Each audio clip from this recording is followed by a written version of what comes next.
여러분, 김진표 국회의장을 비롯한 선배 동료 의원 여러분, 한덕수 국무총리를 비롯한 국무위원 여러분, 국민의힘 원내대표 권성동입니다.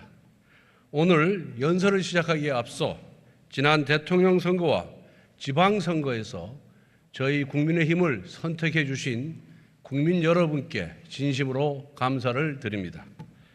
반지성시대를 종식하고 공정과 상식을 회복하라는 국민의 목소리가 여전히 귓가에 생생합니다. 당내 문제로 걱정을 끼쳐드렸고 국회 정상화가 늦어지면서 민생 대책은 지연되었습니다. 집권 여당의 원내대표로서 무한 책임을 느낍니다. 다시 시작하겠습니다. 초심의 자세로 국민의 뜻을 섬기겠습니다.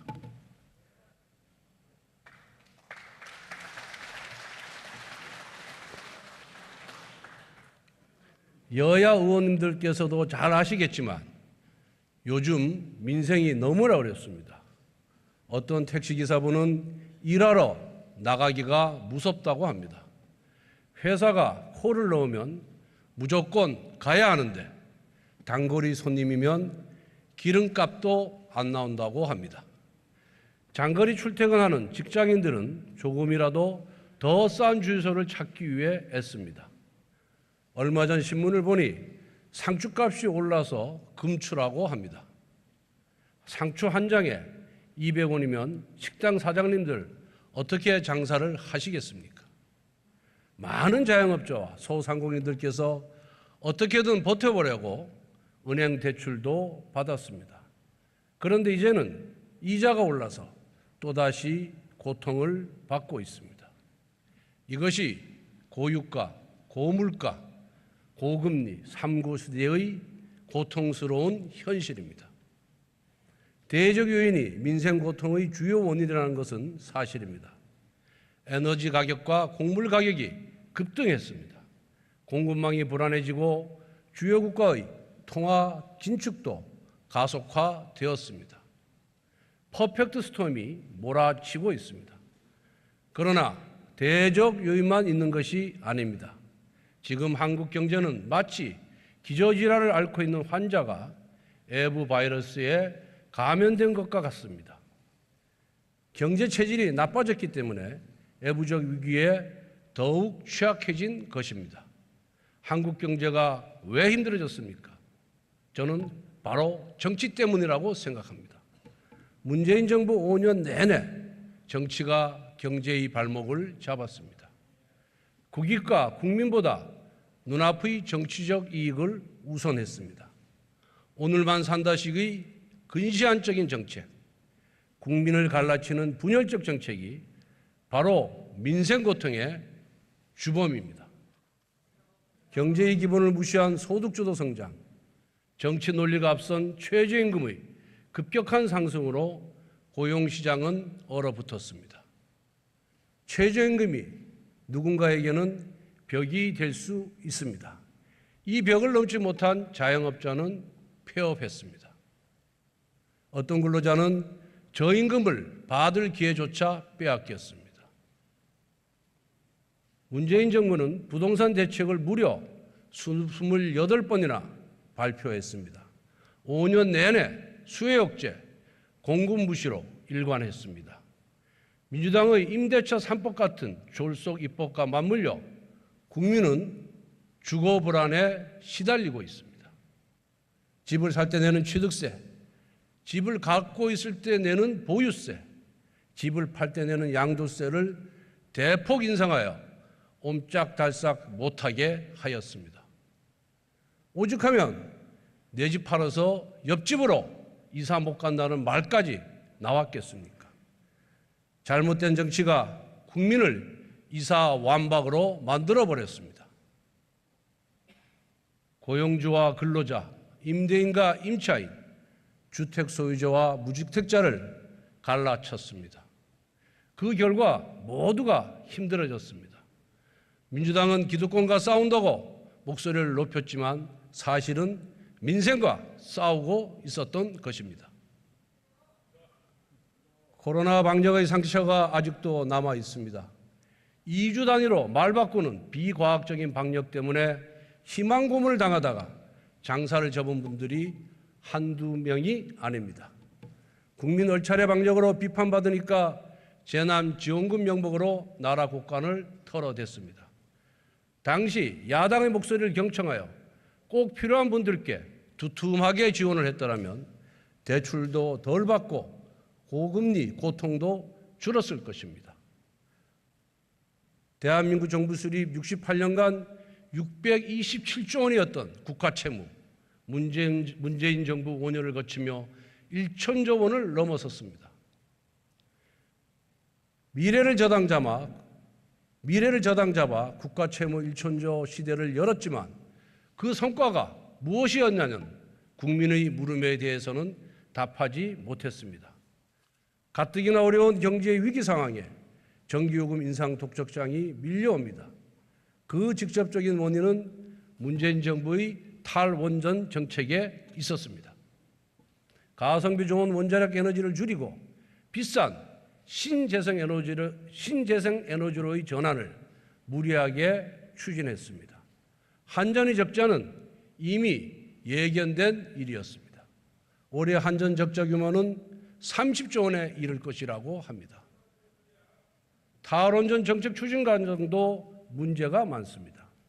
월성 1호기 조기 폐쇄 결정에 대한 감사 과정을 보십시오. 산업통상자원부 공무원이 신내림을 받아 자료를 삭제하고 부처는 조직적으로 감사원에 저항했습니다. 대통령의 묵인 없이 이것이 과연 가능한 일입니까? 당시 산업통상자원부는 탈원전 정책으로 인한 전기요금 상승을 경고했습니다. 하지만 문재인 청와대는 이를 묵살했습니다. 한전은 10차례나 전기요금 인상을 요청했습니다. 그러나 문재인 청와대는 단 한 차례만 승인했습니다. 그 대신 전기요금 인상 독촉장을 다음 정부로 떠넘겼습니다. 문재인 정부가 떠넘긴 것은 나라 빚과 독촉뿐만이 아닙니다. 알박기 인사까지 떠넘겼습니다. 윤석열 정부의 가치와 철학이 다른 분들이 왜 공공기관장 자리를 차지하고 있습니까? 개인의 영달을 위해서입니까? 아니면 새 정부를 방해하라는 것입니까? 실패한 정부의 실패한 관료는 민생 회복에 방해가 될 뿐입니다.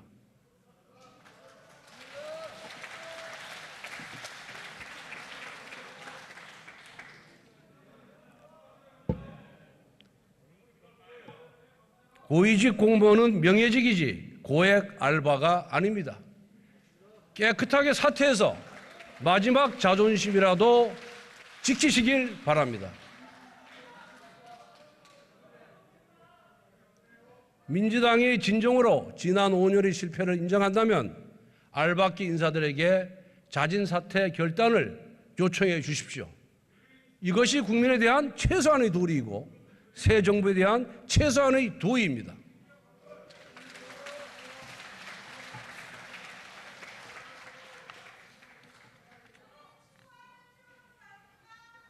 제가 지금 정치공학적으로 지난 정부 탓을 하는 것이 아닙니다. 원인을 제대로 규명해야 대안을 세울 수 있습니다. 지난 5년 동안 실패한 정책을 반복하면서 좋은 결과를 기대할 수 없습니다. 국정 방향을 다시 설정해야 합니다. 새로운 국정 방향은 특정 집단의 당파적 이익이 아니라 오직 민생이 되어야 합니다. 오늘만 산다가 아닌 내일을 준비한다는 마음으로 위기를 극복해 나아가겠습니다.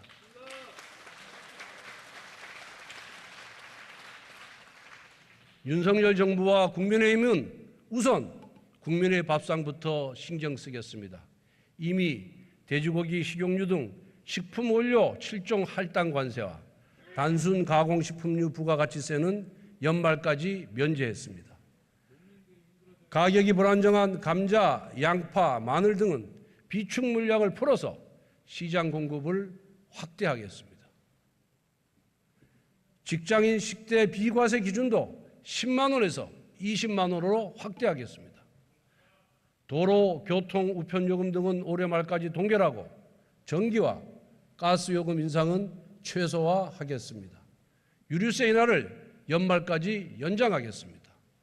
국회 정상화 즉시 유류세 인하 폭 확대 법안을 야당과 협의하여 통과시키겠습니다. 경기 침체와 코로나의 어두운 터널을 지나오며 민간 부채가 크게 늘었습니다. 소득 감소를 추가 대출로 버텨왔습니다. 가파른 금리 상승이 취약계층의 금융 부담을 가중시키고 있습니다.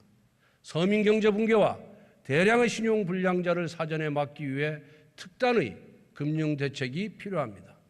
올해 9월 만기 연장 상환 유예 조치가 만료되더라도 사각지대가 없도록 촘촘한 보완 장치를 마련하겠습니다. 30조 원 규모의 새 출발 기금을 설립하여 소상공인 자영업자들이 원리금 상환 일정을 조정하겠습니다. 7% 이상 고금리 대출을 저금리 대출로 전환하여 실질적인 상환 부담을 줄이도록 하겠습니다. 동시에 성실하게 빚을 갚아가는 국민께서 박탈감을 느끼지 않아야 합니다. 엄격한 재산소득조사에 기반하여 대출기간 연장과 채무 조정을 하도록 하겠습니다. 특히 청년들의 재도전을 지원하되 원금 완전 상환을 원칙으로 도덕적 해이를 철저히 방지하겠습니다. 취약계층일수록 물가 상승이 버겁습니다. 긴급복지 재산 기준을 완화하여 지원 대상을 확대하겠습니다. 저소득층 가구에 지급하는 에너지 바우처 역시 지급 대상과 규모를 늘렸습니다. 아이를 키우는 젊은 부모를 위해 이미 기저귀와 분유에 대한 부가가치세를 면제한 바가 있습니다. 코로나19 오미크론 변이가 유행하고 있습니다. 역대급 전파력을 갖고 있다는 켄타우로스 변이의 국내 첫 확진자가 발생했습니다. 일일 확진자가 20 내지 30만 명까지 급증할 수 있다고 합니다. 이로 인해 국민들은 2년 만에 회복한 일상의 자유를 빼앗길까 우려하고 있습니다. 또다시 백신 패스 도입, 비과학적 거리두기 등 강제 조치가 시행될까 봐 상당히 걱정하고 있습니다. 국민 여러분께 분명하게 말씀드립니다. 윤석열 정부에서 비과학적 거리두기는 없습니다. 저희는 정치방역 하지 않겠습니다. 저희의 원칙은 과학방역입니다.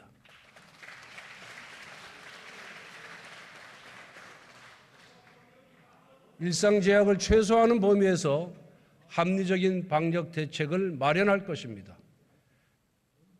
대확산 상황에 미리 대비해서 충분한 치료제와 병상을 확보하고 위중증 환자 및 사망자를 최소화하는 데 우선순위를 두겠습니다. 문재인 정부와 민주당이 국민으로부터 가장 많은 지탄을 받았던 정책이 바로 부동산 문제입니다. 오죽하면 지난 대선 때 민주당의 이재명 후보마저 문재인 정부를 비판하며 집값이 올라서 생난리가 났다. 수요를 억제하다 보니 동태가 난 것이라고 지적을 했겠습니까? 국민의힘의 부동산 정책은 확고합니다. 국민의 주거 안정과 합리적인 조세 제도 수립이 목표입니다. 주거 안정을 위해서는 공급부터 확대해야 합니다. 당정은 공급 혁신을 통해 250만 호 이상 주택 공급을 계획하고 있습니다. 공급 주체는 공공주도에서 민간주도로 바뀔 것입니다. 공공은 지원하는 역할에 충실하겠습니다. 1기 신도시 특별법, GTX 확대 및 조기 착공 등 대선 공약을 이행하여 양질의 주택 공급 여건을 마련하겠습니다. 조세의 기본은 현실성과 합리성입니다. 납세자를 설득할 수 있는 근거가 있어야 합니다. 집값이 비싸다는 이유만으로 1주택 실소유자에게 과중한 세금을 물리는 것은 온당치 않습니다. 미실현 이익에 대한 징벌적 과세는 위헌적 요소가 있습니다. 1994년 토지초과 이득세, 1999년 택지 소유 상한제가 각각 국민의 재산권 침해와 미실현 이득 환수 등의 이유로 헌법 불합치 또는 위헌 판결을 받은 바가 있습니다. 공시지가 역시 마찬가지입니다. 정부의 잘못된 부동산 정책으로 집값이 급등했는데 왜 주택 소유자가 과중한 세금을 부담해야 합니까? 비합리적인 공시지가를 재조정해야 합니다. 집값 안정의 취지로 도입된 분양가 상한제를 보십시오. 로또 분양, 청약 경쟁 등 주택시장 과열을 조장하고 있습니다. 정책이 의도에 반하는 결과를 가져왔으면 재검토하는 것이 당연합니다. 정치 선동으로 밀어붙인 징발적 과세는 가렴주구와 같습니다.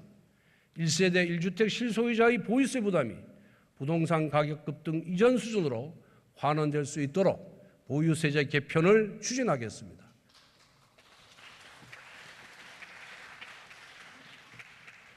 또한 무주택 실소유자가 생애 최초로 주택을 구입하는 경우 취득세 감면을 확대하겠습니다. 문재인 정부가 걷어찬 주거사다리 국민의힘이 반드시 되찾아 오겠습니다.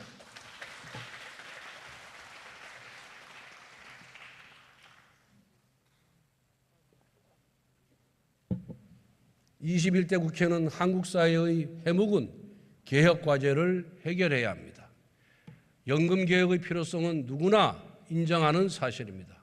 그러나 표가 떨어질까 봐 두려워서, 개혁에 대한 저항이 두려워서 지금까지 미루어 왔던 것입니다. 특히 문재인 정부는 회피로 일관하면서 단 하나의 개혁조차 시도하지 않았습니다. 이제 연금 문제는 세대 갈등을 넘어 미래를 위협하는 뇌관이 되고 말았습니다. 연금 개혁은 법령 개정이 동반되어야 하기 때문에 행정부가 일방적으로 추진할 수가 없습니다. 여야의 긴밀한 협조 없이는 추진도 성공도 어렵습니다. 우선 여론을 형성하고 수렴할 수 있는 투명한 논의기구부터 출발시켜야 합니다. 여야의 협치를 넘어선 사회적 대타협이 필요합니다. 노동개혁도 연금개혁만큼 중요합니다. 4차 산업혁명의 대전환을 맞아 전 세계 주요 국가들이 혁신 경쟁을 하고 있습니다. 그런데 우리는 어떻습니까? 2021년 스위스 국제경영개발대학원이 발표한 노동시장 부문 국가 경쟁력 순위에서 대한민국은 28위에서 37위로 하락했습니다. 우리나라의 낮은 노동 생산성도 문제입니다. 2020년 OECD 국가의 시간당 노동 생산성은 평균 54달러인데 반해 우리나라는 41.8달러입니다. 미국보다 32달러, 독일보다 25달러, 일본보다 6달러가 적습니다. 그러나 고용시장의 경직성은 높습니다. 우리나라의 고용시장이 왜 경직되었습니까? 수많은 비현실적인 규제 때문에 기업은 고용을 두려워합니다. 그래서 기업은 과감한 혁신과 투자 대신 기존 강성노조와 타협을 강요받았습니다. 그 사이 해외로 양질의 일자리가 끊임없이 빠져나갔습니다. 이런 관행이 쌓이고 쌓여서 고용시장이 화석처럼 굳어지고 말았던 것입니다. 재직 근로자의 혜택은 늘어났지만 고용시장에 새로 진입한 청년 세대의 기회는 줄어들었습니다. 노동의 경직성이 세대 간의 불평등을 가져온 것입니다. 획일적인 주 52시간 근무제는 높은 고용 경직성의 대표적인 사례입니다. 정보기술, 소프트웨어와 같은 신산업업종은 단시간에 집중적인 성과를 내야 합니다. 이런 업종까지 주 52시간제를 무차별적으로 적용하는 것은 4차 산업혁명 시대에 맞지 않습니다. 노동시간은 사용자와 근로자의 자발적 의지가 중요합니다. 국가가 국민의 일할 자유, 경제적 자유를 제약해서는 안 됩니다. 국민이 갖고 있는 시간의 권리를 존중해야 합니다. 무엇보다 강성노조의 불법 행위를 엄단해야 합니다. 대우조선해양하청업체 노조의 불법 파업으로 1조 원에 이르는 영업 손실이 발생했습니다. 지금까지 대우조선에는 10조 원이 넘는 국민 혈세가 투입되었습니다. 그런데 금년에 또다시 1조 원의 공적 자금을 투입해야 대우조선이 연명한다고 합니다. 지난해 영업 손실은 1조 7천억 원에 이르렀는데 이번 불법 점거로 인해 매달 130억 원의 지체 배상금마저 물게 되었습니다. 지역 경제에도 타격이 불가피합니다.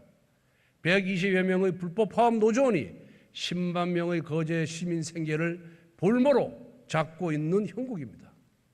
이렇게 상황이 엄중함에도 일부 정치인들은 파업 해결이 아니라 파업을 부추기는 무책임한 행동을 일삼고 있습니다. 대우조선뿐만 아니라 민주노총의 장악한 사업장은 대한민국의 취해복권지대, 불법의 해방구가 되었습니다. 민주노총은 사업주와 비조합원에게 갑질과 폭력을 일삼는 조폭식 이입집단으로 전락했습니다. 같은 노조원에게 일감을 몰아주고 쇠파이프를 들고 비노조원들의 출근길까지 막았었습니다.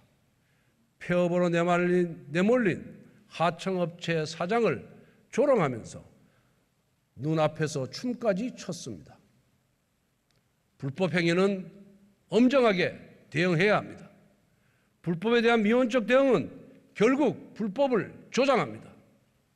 불법과 폭력에 대한 준엄한 법의 심판이 바로 공정과 상식의 회복입니다.